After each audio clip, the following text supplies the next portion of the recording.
Mr. Chairman, ladies and gentlemen, I am just a poor boy.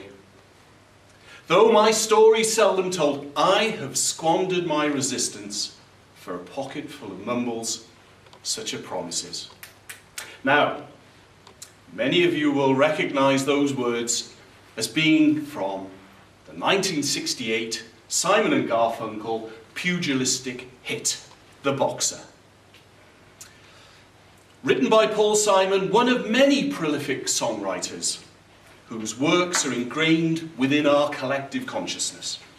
Household names such as Lennon McCartney, Bob Dylan, Elton John and Bernie Taupin, and more recent artists, and we'll all have our favourites.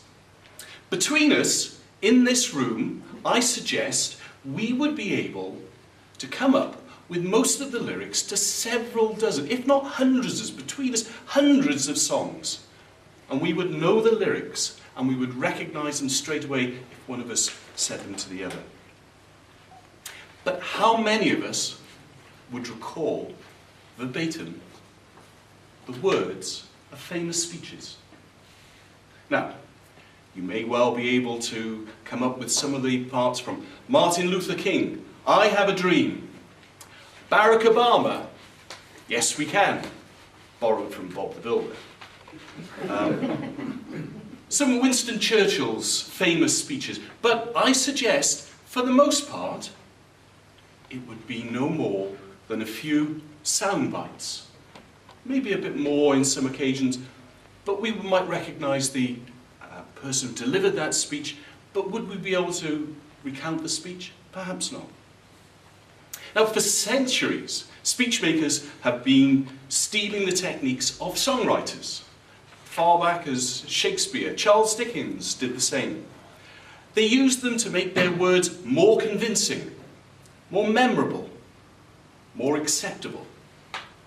They used techniques such as repetition, alliteration, onomatopoeia, consonants, comparison. Repetition.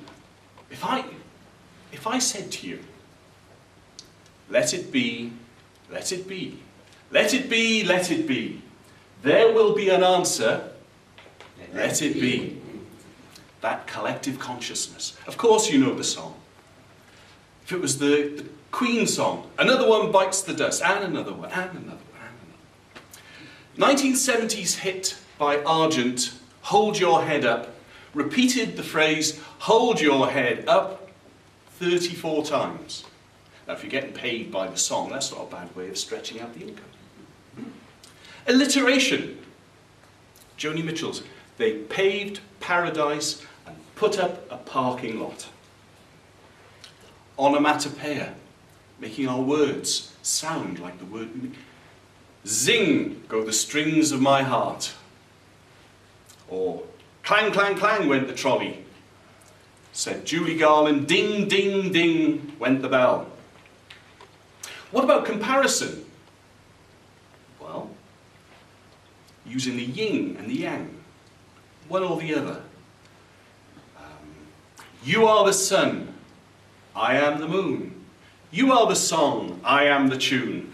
Neil Diamond, bit cheesy, but you get the idea.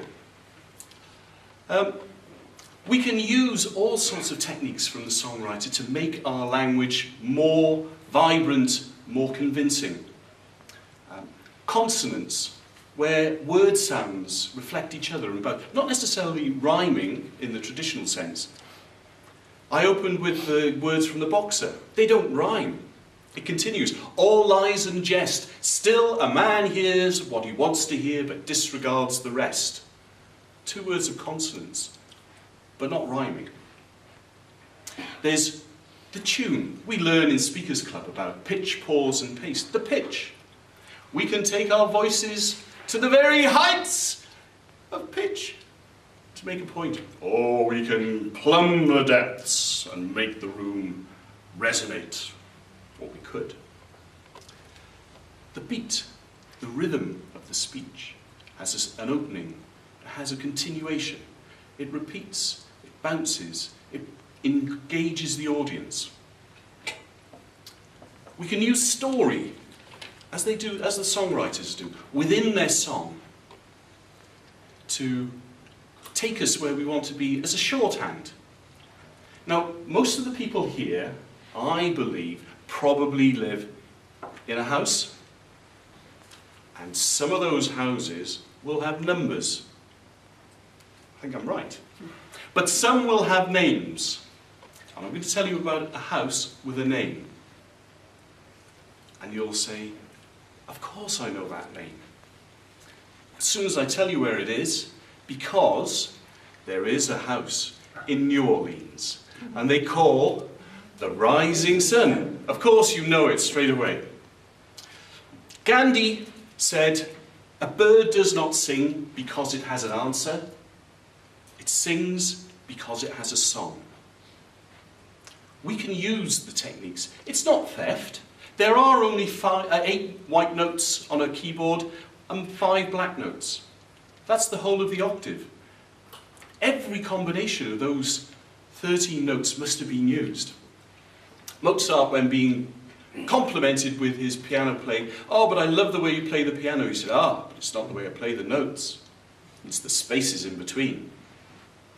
Andrei Previn said of Morecambe and Wise, "Ah, Eric Morecambe, he's playing all the wrong notes." "No," said Ernie Wise, "he's playing all the right notes, but not necessarily in the right order." So, using the songwriter's craft, as I said, is not theft. We can use it in all sorts of ways.